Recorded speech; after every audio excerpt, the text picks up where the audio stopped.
play this clip around for the audience to see. Go ahead. The SEC broke the law, your attorneys lied to the court, and no one in your leadership here in D.C. has been held accountable. That tracks. Seems like business as usual here in Washington. Okay, switching gears very quickly. It's been recently reported that Vice President Harris has finally said she'd craft clear rules of the road for the digital asset space if she becomes president.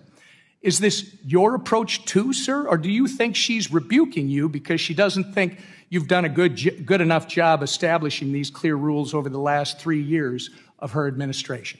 I think that there's laws in place. If Congress wishes to change them, they'll change them. But we are enforcing the laws, and there are many people in this field so you don't that are think not she's following rebuking the laws. Reclaiming my time. Well, it's very interesting that you view your performance that way, because we have a litany of court cases, extraordinary confusion in the marketplace, and millions of Americans pining for clarity from you. You've abused the agency's enforcement tools, and you've even baited companies eager to comply with you, only to hit them with enforcement actions. You've retaliated against businesses and people who have come before this committee to talk about the next generation of American finance. And perhaps somehow, worst of all, you've made up the term crypto asset security. This term is nowhere to be found in statute. You made it up. You never provided any interpretive guidance on how crypto asset security might be defined within the walls of your SEC. Yet, you made the broad proclamation that you believe a majority of tokens are crypto asset securities. You did this, and you would deliberately use this made-up term as the basis for your entire enforcement crusade over the past 3 years, only for your lawyers to retract it in a footnote to a court just last week. Your inconsistencies on this issue, sir, have set this country back. We could not have had a more historically destructive or lawless chairman of the SEC. And I yield back. Do you agree with them? I would say the Democratic administration has not been constructive or constructive in providing any kind of digital assets framework over the last 4 years that would allow the industry to grow. And I think what Emmer is saying is we need clarity, but what they need is they need a constructive way to do business. I think that Gensler is a traditionalist, and I think that if you add his traditionalist with Elizabeth Warren's, negativity, I mean, she has been non-constructive completely across a variety of things, that has dominated the administration's political views. Look, I read the history of money and banking in America. It's Rothbard's book, and Rothbard is one of the great libertarian Austrian economists. And he notes in 1930s, the 33 SEC Act, it was actually an act put forth in order to restrain the capital markets and lock out entrepreneurs from being able to raise money and create a cartel.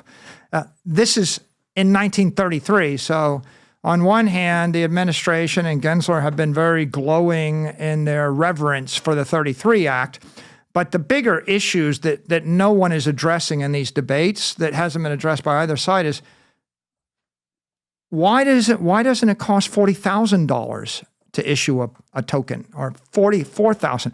How do you actually provide access to the capital markets to 40 million businesses instead of 4,000? I mean, the elephant in the room right now is that American public companies are dying.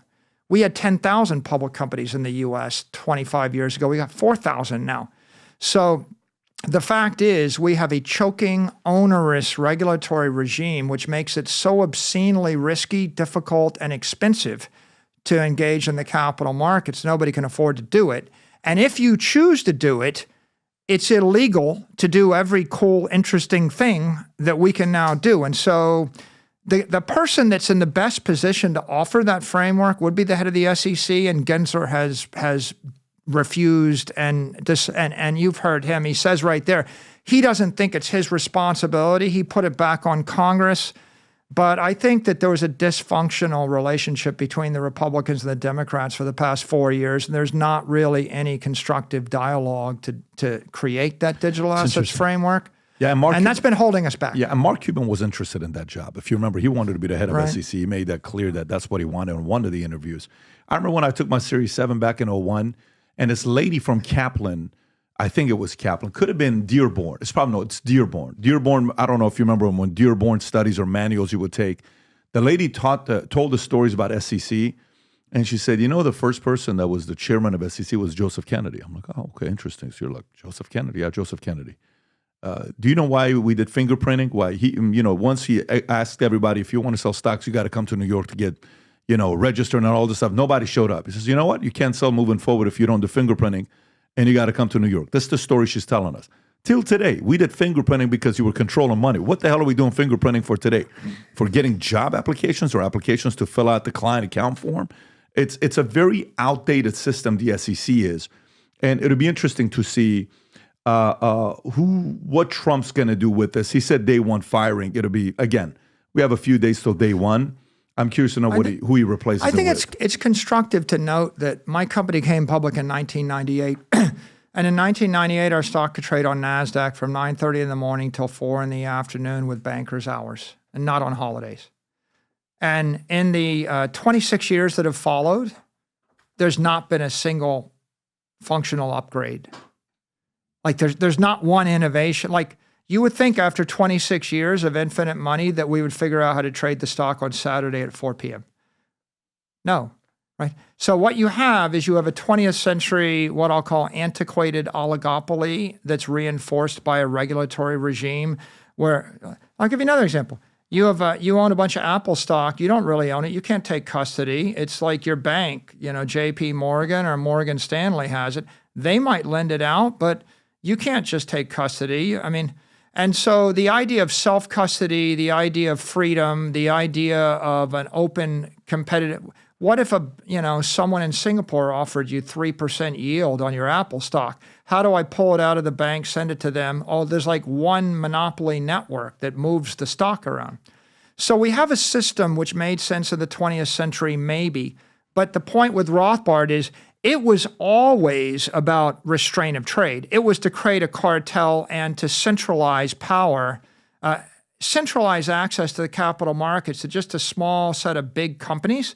They were locking out the entrepreneurial bankers and the entrepreneurs in 1933.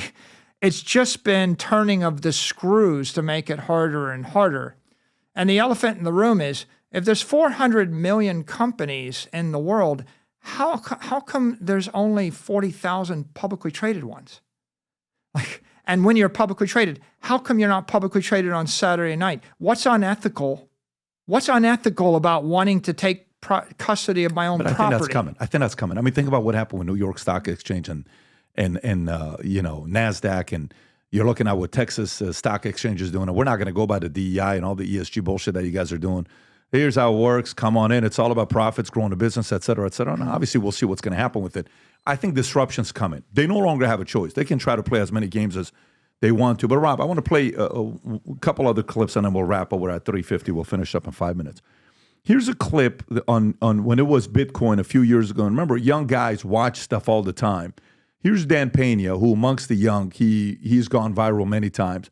Here's what he said about Bitcoin one time. Rob, if you want to play this. I know who's behind Bitcoin. And it ain't some fucking Japanese guy in a cave. I know the guy. And when that comes out, you heard it here first. Bitcoin is going to zero. Zero.